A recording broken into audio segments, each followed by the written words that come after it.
Video content has been made available for information and educational purpose only. Unidirectional trade strategy is a copyright content of IFMC. Channel की सभी update पाने के लिए subscribe करें और press करें bell icon. तो आइए देखते हैं इस बार का वीकली एपिसोड तैयारी अगले सप्ताह की हमारे senior analyst mister Manish Taneja ji के साथ।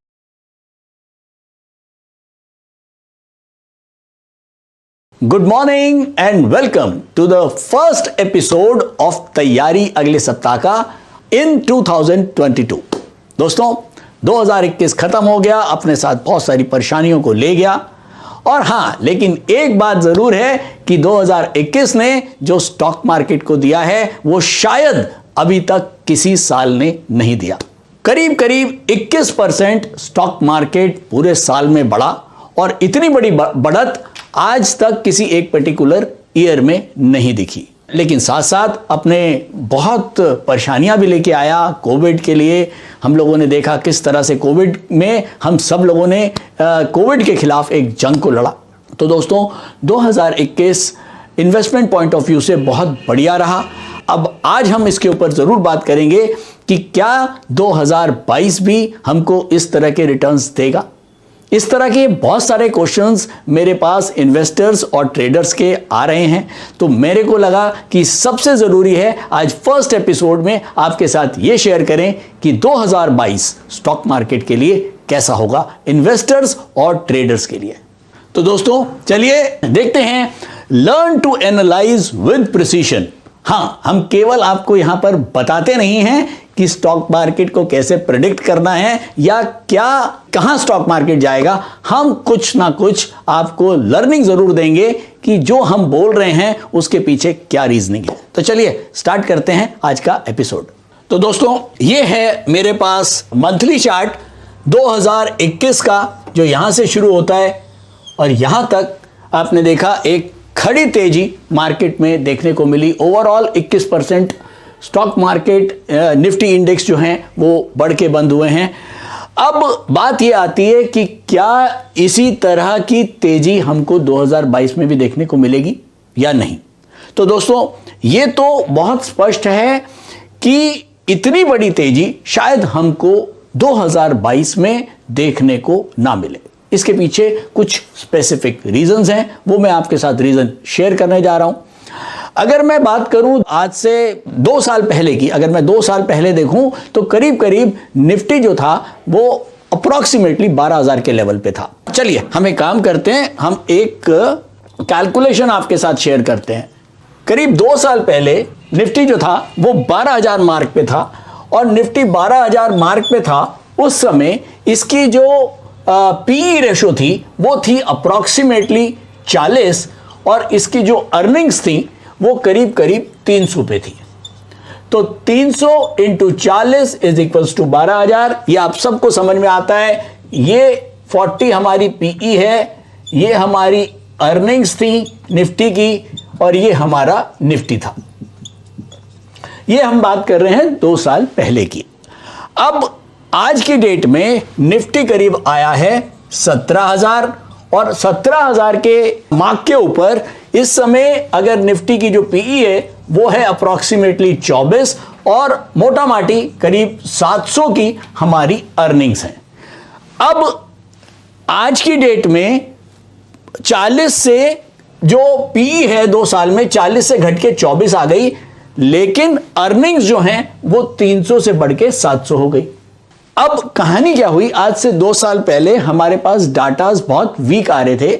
हमारी कंपनीज के कॉर्पोरेट डाटाज बहुत वीक थे जिसकी वजह से अर्निंग्स हमारी कम थी। लेकिन क्योंकि उस समय मोदी गवर्नमेंट का जो है वो बहुत बढ़िया वो चल रहा था और बहुत सारी चेंजेस गवर्नमेंट ने करे थे, चाहे वो नोटबंदी का इफेक्ट आ रहा हो, जीएसटी कलेक्शंस आ रही हो, तो उस वजह से हमारे पास जो एक रुझान था, अट्रैक्शन था मार्केट के लिए वो बहुत ज़्यादा था। तो शायद पीई जो थी वो 40 पे पहुंची हुई थी, लेकिन हमारे पास अर्निंग्स बहुत कम थी। अब बीच में कोविड आया, कोविड के बाद सेंट्रल बैंक्स बीच में आए, चाहे वो किसी भी देश के हों, सभी सेंट्रल बैंक्स ने बहुत सारी लिक्विडिटी मार्केट में लाने की कोशिश करी, इंटरेस्ट रेट्स को डाउन किया और कॉरपोरेट्स की अर्निंग को बढ़ाने का बहुत प्रयास किया। बड़े बड़े पैकेजेस अनाउंस किए गए सेंट्रल बैंक्स के द्वारा, जिसकी वजह से कंपनीज की जो कॉरपोरेट अर्निंग्स हैं वो बढ़ के 300 से 700 पे आ गई। लेकिन कुछ फैक्टर्स ऐसे हुए जिनकी वजह से जो आकर्षण है, यानी कि जो पीई वैल्यू है, वो गिर के वापस 24 पे आ गई। अब आज की डेट में अगर 24 की पीई है तो हमारे पास ये पीई के पीछे रीजंस क्या हैं? इस समय बड़ा जो रीजन है वो दो बड़े रीजंस हैं। अगर मैं ये 24 की बात करूं, ये दो बड़े रीजंस, ओमिक्रॉन जो इस समय सबसे ज्यादा फियर बना हुआ है, दूसरा इन्फ्लेशन, ये दो मेजर प्रॉब्लम्स हैं जिनकी वजह से हमारा पीई जो है वो है 24। अब ये 700 की जो अर्निंग्स हैं, इसके पीछे सेंट्रल बैंक का सपोर्ट है जो कॉरपोरेट जगत को मिल रहा है। लेकिन ये जो सेंट्रल बैंक का सपोर्ट है, ये कोविड के दौरान एक पैकेज आया था लिक्विडिटी बनाने के लिए, ये सारे टाइम तो रहेगा नहीं या सारी उम्र तो रहेगा नहीं। धीरे धीरे सेंट्रल बैंक्स को अपना ये सपोर्ट वापस लेना पड़ेगा और अगर ये सपोर्ट वापस होता है तो शायद हमारी जो अर्निंग्स हैं वो वापस थोड़ी सी नीचे आ सकती हैं। और अगर ये ओमिक्रॉन और इन्फ्लेशन का डर हमारा खत्म हो जाता है तो हमारा पी वैल्यू बढ़ सकता है। तो दोस्तों, इसमें कोई बहुत बड़ा गणित नहीं है कि हम 2022 को प्रिडिक्ट नहीं कर सकते। हाँ, मैं इतना जरूर कहता हूं कि हमें मार्केट के बहुत आगे नहीं जाना है, मार्केट के साथ साथ चलना है। लेकिन इस समय जो मार्केट चल रहा है वो अपने बहुत फेयर वैल्यू पे चल रहा है। मार्केट को कहते हैं मिस्टर मार्केट बहुत समझदार है, वो हर चीज को डिस्काउंट कर लेता है, चाहे वो ओमिक्रॉन हो, इन्फ्लेशन हो और चाहे वो सेंट्रल बैंक्स का सपोर्ट हो। तो दोस्तों, इस समय 24 और 700, अगर मैं ये मान के चलता हूं कि अगर ये 700 की अर्निंग घट के कहीं 600 के आसपास भी रहती है, अगर सेंट्रल बैंक्स कुछ कम भी करते हैं और ओवरऑल हमारी इकोनॉमिक ग्रोथ बनी रहती है, दोस्तों करंट सिचुएशन को देखते हुए जो मेरा नजरिया कहता है, कोई भी सेंट्रल बैंक ग्रोथ को लेके कॉम्प्रोमाइज करने के मूड में नहीं है, और चाहे वो इन्फ्लेशन ही क्यों ना हो। अब इन्फ्लेशन लोग का जो एक फॉर्मूला है वो शायद कहीं ना कहीं चेंज होता नजर आ रहा है। इन्फ्लेशन इतनी बढ़ने के बाद भी लोगों को डाइजेस्ट हो रही है और शायद इसी वजह से मुझे नहीं लगता कि इन्फ्लेशन को देखते हुए कोई इंटरेस्ट रेट के ऊपर बहुत जल्दी फैसला लिया जाएगा। तो ये एक पॉजिटिव साइन हो सकता है कि अगर सेंट्रल बैंक्स बहुत ज्यादा इन्फ्लेशन की तरफ ध्यान ना दें और ग्रोथ को कॉम्प्रोमाइज ना करें तो शायद हमारी अर्निंग्स जो हैं, अगर मैं 700 की जगह 650 और 600 तक भी मान लेता हूं तो एक डिसेंट अर्निंग रहेंगी। लेकिन साथ में अगर इससे होगा क्या, हमारा जो इन्फ्लेशन वाला पॉइंट है, पी को जो कंट्रोल कर रहा है, वो हमारा कुछ कम हो जाएगा। लेकिन साथ साथ अगर ओमिक्रॉन का जो एक फियर है वो भी मुझे अब कुछ घटता हुआ दिख रहा है। हालांकि नंबर्स बढ़ रहे हैं, लेकिन इस डिजीज का या इस वायरस का कोई ऐसा बहुत किलिंग इफेक्ट नहीं आ रहा है जैसे पहले हमने देखा था। तो शायद अगर मैं इसको पॉजिटिव वे में लेता हूं, अगर ये दोनों प्रॉब्लम्स मेरी खत्म हो जाती हैं और ये 24 की पीई अगर वापस बढ़ के 28 और 30 भी हो जाती है, अगर 30 की भी पीई हो जाती है, तो हम वापस जो है 18,000 के इंडेक्स को वापस देख रहे हैं। तो मोटे तौर पर यह तो जरूर है कि शायद 2022 हमको 2021 जैसी 21% नहीं देगा, लेकिन हां, ऐसा कोई खराबी भी नहीं आने वाली है। हां, इतना जरूर है कि मार्केट में टाइमिंग बहुत इंपॉर्टेंट है, और टाइमिंग चाहे इन्वेस्टर के लिए हो और चाहे वो ट्रेडर के लिए हो। अगर आप राइट टाइम पे एंटर और राइट टाइम एग्जिट कर जाते हैं तो शायद आप मार्केट के जो एक फियर मार्केट में क्रिएट होता है, आप उससे बचे हुए रहते हैं। तो इन नटशेल 2021 वाली इस तरह की तेजी हमको शायद ना मिले, हमको शायद 2022 में कुछ इस तरह का बम्पी राइड देखने को मिलेगा, और ये बम्पी राइड पे ट्रेवल वही कर पाएगा जिसके पास नॉलेज होगी और जिसके पास लर्निंग होगी। तो लर्निंग तो चाहिए, लेकिन लर्निंग के साथ आपको एनालाइज करने का एक प्रिसीशन चाहिए जो शायद आईएफएमसी से बढ़िया आपको कोई नहीं दे सकता। और जब एनालिसिस और प्रिसीशन की बात चली रही है तो एक क्वेश्चन और आता है दिमाग में कि इस समय जो पीई वैल्यू है मार्केट की 24, उसमें भी लोगों के क्वेश्चन आते हैं कि क्या सर 24 की जो पीई है ये एक राइट पीई है अगर एक इन्वेस्टर है उसके लिए? तो मैं कहता हूं 24 की पीई एक डिसेंट पीई है मार्केट में। और इस समय अगर मैं एट पार पीई की बात करूं तो एट पार की पीई मेरे हिसाब से 18-19 की है। और अगर मैं 30, 32 और 33 की पीई की बात करूं तो शायद ये पीई मार्केट के हिसाब से मेरे लिए थोड़ी सी हायर लेवल पे होगी। In nutshell 2022 investing point of view से थोड़ा सा टिपिकल रहेगा, लेकिन ऐसा नहीं है कि हमको इन्वेस्टमेंट नहीं करनी है। आपको बॉटम फिशिंग करनी है, अच्छे स्टॉक्स को, अच्छे सेक्टर्स को। आपने जो नीचे के रेटों में आते हैं तो एक जैसे एसआईपी होता है, सिस्टमैटिक इन्वेस्टमेंट प्लान की तरह आपको थोड़ा थोड़ा पैसा डाल के लॉन्ग टर्म के हिसाब से ही आपको काम करना है 2022 में। आप अगर सोच रहे हैं कि शॉर्ट टर्म में कुछ होगा 2021 की तरह, तो शायद आप गलत सोच रहे हैं और आपको कम से कम 5-6 साल का होराइजन इन्वेस्टमेंट के लिए 2022 में रखना ही चाहिए। हां, अगर मैं ट्रेडर की बात करूं तो ट्रेडर के लिए बहुत ही बढ़िया साल हो सकता है, ऊपर और नीचे, ऊपर और नीचे। ऐसे में ट्रेडर से ज्यादा बढ़िया काम कोई नहीं कर सकता। तो उम्मीद करता हूं कि 2022 आप जितने भी ट्रेडर्स हैं, जितने भी इन्वेस्टर्स हैं, जितने भी बुल्स हैं और जितने भी बियर्स हैं, उन सब के लिए बहुत बढ़िया हो। तो चलिए चलते हैं सीधा अपने आज के कंक्लूजन के ऊपर, नेक्स्ट वीक के कंक्लूजन के ऊपर कि किस तरह मार्केट का नेक्स्ट वीक आना चाहिए और क्या तैयारी हमको नेक्स्ट वीक के लिए करनी है। तो दोस्तों, अगर लास्ट वीक की बात करें तो हम डेली, मंथली और वीकली तीनों के ऊपर ही हम बेयर ट्रेंड में थे। हमारा जो डेली रेजिस्टेंस था वो था 17,149, 17,619 का रेजिस्टेंस था वीकली का और 17,787 का रेजिस्टेंस था हमारा मंथली का। और मार्केट हमारी मंडे, ये ट्यूसडे की कैंडल है, ये वेडनेसडे की कैंडल है, ये थर्सडे की कैंडल है और ये फ्राइडे की कैंडल है। मंडे को मार्केट जो है हमारे रेजिस्टेंस के नीचे ही खुली और नीचे ही बंद हुई एक ग्रीन कैंडल के साथ। ट्यूसडे को हमारा जो पहला रेजिस्टेंस है 17,149 का, उसको मार्केट उसके ऊपर ही खुली और उसके बाद ये रेजिस्टेंस मेंटेन रहा हमारा वेडनेसडे, थर्सडे और फ्राइडे के लिए भी। अगर फोर्थ कमिंग डाटा की बात करें तो मंडे को पीएमआई मैन्युफैक्चरिंग के नंबर्स आएंगे हिंदुस्तान में, पीएमआई सर्विसेज के नंबर्स आएंगे वेडनेसडे को, और यूएसए में पीएमआई मैन्युफैक्चरिंग के नंबर हैं मंडे को, और एडीपी नॉन फार्म एम्प्लॉयमेंट के नंबर आएंगे वेडनेसडे को, और फ्राइडे को नॉन फार्म पेरोल के नंबर आएंगे। इसके साथ साथ अनएम्प्लॉयमेंट रेट आएगी यूएस की। तो ये कुछ डाटाज हैं, न्यूज़ हैं जो हमको नेक्स्ट वीक फॉलो करना है। और चलिए चलते हैं अब सीधा यूडीटीएस इंट्राडे स्क्रीनर पर और जानते हैं क्या होगा नेक्स्ट वीक का टेक्निकल आउटलुक।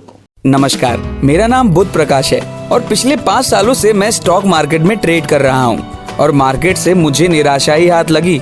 फिर एक दिन मैंने आईएफएमसी की यूडीटीएस स्ट्रैटेजी का यूट्यूब पर वीडियो देखा और मैंने इस कोर्स को 3600 रुपए में ऑनलाइन किया।